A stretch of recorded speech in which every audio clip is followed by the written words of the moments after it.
بسم اللہ الرحمن الرحیم۔ السلام علیکم ورحمۃ اللہ وبرکاتہ۔ صدقہ فطر کے بارے میں کچھ بات کرنا چاہیں گے۔ سب سے پہلی بات تو یہ ہے کہ اسلام یہ امن و سلامتی کا مذہب ہے، نہ یہ کسی پر ظلم خود کرتا ہے اور نہ ہی کسی کو کرنے دیتا ہے، بلکہ ہر ایک کی خیر خواہی چاہتا ہے کہ امیر غریب کے ساتھ خیر خواہی کرے۔ اسی لیے اللہ تبارک و تعالیٰ نے زکوٰۃ کو واجب کیا ہے تاکہ امراء اور مالدار لوگ وہ غریبوں کی مدد کریں زکوٰۃ کے ذریعے سے، اور صدقہ فطر کو بھی واجب کیا ہے۔ صدقہ فطر اصل میں تو رمضان شریف اور اسی طرح عید کا شکرانہ ہے کہ اللہ تبارک و تعالیٰ نے رمضان شریف کا مہینہ عطا کیا اور عید کا دن عطا کیا، اس کے شکرانے کے طور پر صدقہ فطر کو واجب کیا گیا ہے۔ لیکن اس کے ساتھ ساتھ یہ بھی مقصد ہے کہ غریب بھی عید کی خوشیوں میں شریک ہو جائے، اس کو بھی کچھ سہارا مل جائے عید کے دن، اس کا بھی گھر کا خرچہ ذرا آسانی سے چل جائے۔ اس لیے اللہ تبارک و تعالیٰ نے صدقہ فطر کو امیروں پر واجب کیا ہے۔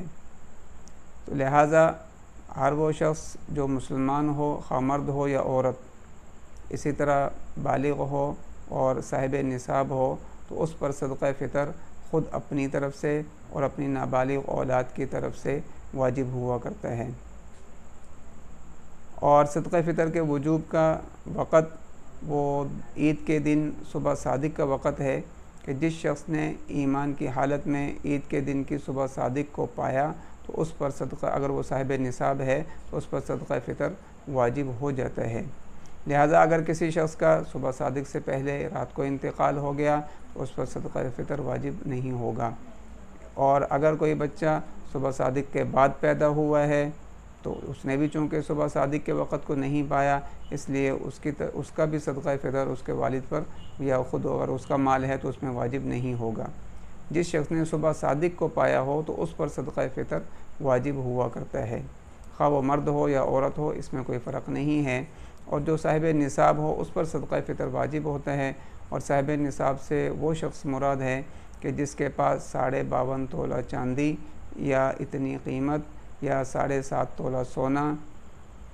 یا نقد رقم 52.5 تولہ چاندی کی قیمت کے برابر یا مال تجارت 52.5 تولہ چاندی کی قیمت کے برابر ہو تو اس پر صدقہ فطر واجب ہوتا ہے۔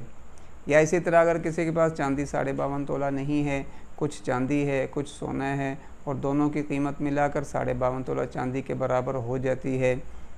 یا کچھ چاندی ہے اور نقد رقم ہے یا کچھ سونا ہے اور نقد رقم ہے اور وہ ملا کر 52.5 تولہ چاندی کی قیمت کے برابر ہو جاتی ہے، اس میں صرف یہ اموال زکوٰۃ کا ہونا ہی ضروری نہیں ہے، بلکہ حوائج اصلیہ ضرورتیں جو اس کی ہیں اس کے علاوہ اگر اس کے پاس کوئی ایسا زائد مال ہے، جیسے مثال کے طور پر 2 گھر ہوں، ایک گھر میں وہ رہتا ہو اور دوسرا گھر اس کا خالی ہو، ویسے ہی پڑا ہوا ہو یا خالی پلاٹ پڑا ہوا ہے، یا اسی طرح 2 گاڑیاں ہوں، ایک ضرورت کے لیے استعمال ہوتی ہے اور دوسری گاڑی کی ضرورت نہ ہو، تو ضرورت سے زائد چیزیں ان کی بھی قیمت اگر 52.5 تولہ چاندی کے برابر ہو رہی ہو تو وہ شخص بھی صاحب نصاب کہلائے گا اور اس پر بھی صدقہ فطر واجب ہوگا۔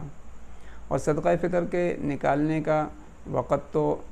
یہ ہے کہ حدیث پاک میں آتا ہے کہ رسول پاک صلی اللہ علیہ وسلم عید کی نماز سے پہلے صدقہ فطر کو ادا کرنے کا حکم دیا کرتے تھے، تو بہتر وقت تو وہی ہے کہ عید کی نماز سے پہلے ادا کر دینا چاہیے۔ ہاں، رمضان شریف میں بھی عید کے دن سے بھی پہلے اگر کوئی ادا کرنا چاہے تو یہ بھی جائز ہے اور اس میں ثواب بھی زیادہ ہے، تو اس لیے کوشش یہ کرنی چاہیے کہ پہلے ہی صدقہ فطر کو ادا کر دیا جائے۔ اور اگر کسی نے عید کے دن صدقہ فطر ادا نہیں کیا، عید کے دن تک صدقہ فطر ادا نہیں کیا، تو بہرحال یہ ساقط نہیں ہوتا ذمے سے جب تک کہ اس کو ادا نہ کیا جائے، موت تک یہ ذمے میں واجب رہتا ہے، بعد میں بھی جب موقع ملے اس کو ادا کر دینا چاہیے۔ وآخر دعوانا الحمدللہ رب العالمین۔